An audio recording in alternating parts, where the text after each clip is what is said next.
3 weeks ago, I got a phone call that my daughter was found dead in her home, right? Might not be able to do this. Let me try anyway, right? And she'd never been sick. She worked for a doctor. She had to have the jab. She got very, very sick after the second jab. I said to her, leave the job. There's got to be a better job for you. And she didn't. And she just died in her sleep. So we're waiting for coroner stuff. Anyway, I'm standing out the front with police everywhere and everything. And I speak to the first responders. Happened to be a couple of paramedics that got the first call, went out there.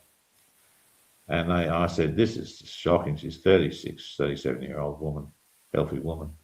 And they said, it's just daily now. We're just accustomed to it. It's happening all the time. And there's just nothing. You can't talk about it. No one cares. Politically, it's probably not a strong place for us to be as a party to talk. I mean, obviously, if I'm questioned on anything, I'll just tell it as it is. But there's just nothing. And I don't even know what it was all about. People say it might have been this and what. That was not a genuine event, and it was not a genuine attempt to fix the event. So you've got to start to think it's something horrific like population reduction. I don't know what it was, right? And I'm with you guys, but it's just not talked about much. And the problem I see is that, you imagine as a political party, if we start pushing that, we're just going to get labelled anti-vax, labelled this, theorist, conspiracy theorists. You can't evidence it properly. It's very hard to evidence.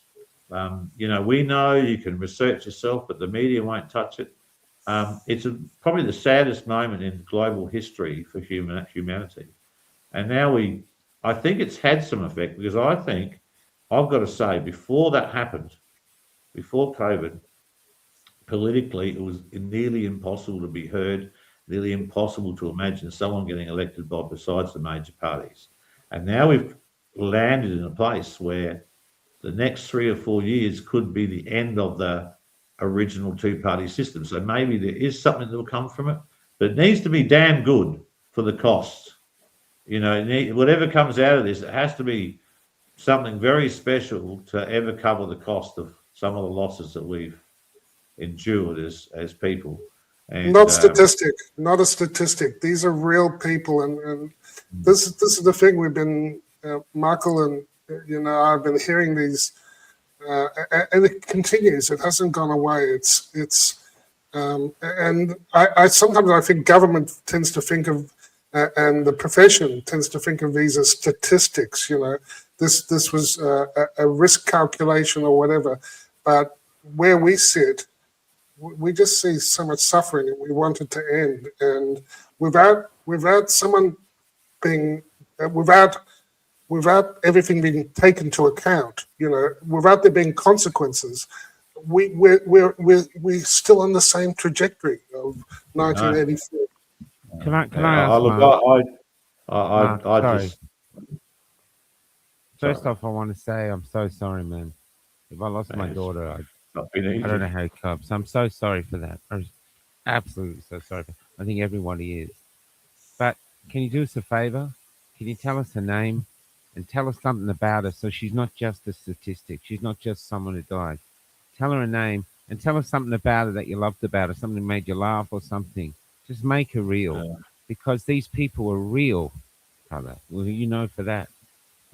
It's an interesting story. Look, her name was Aldridge. I adopted her from when she was about 1 year old. I've got quite a few adopted kids around the world.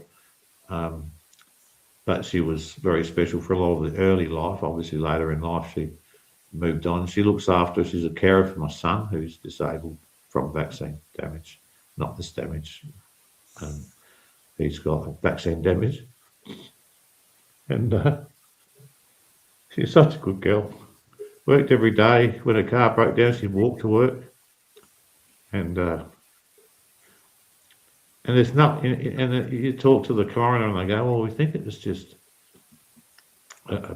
some of the prescription drugs she took at the same time might have caused the reaction."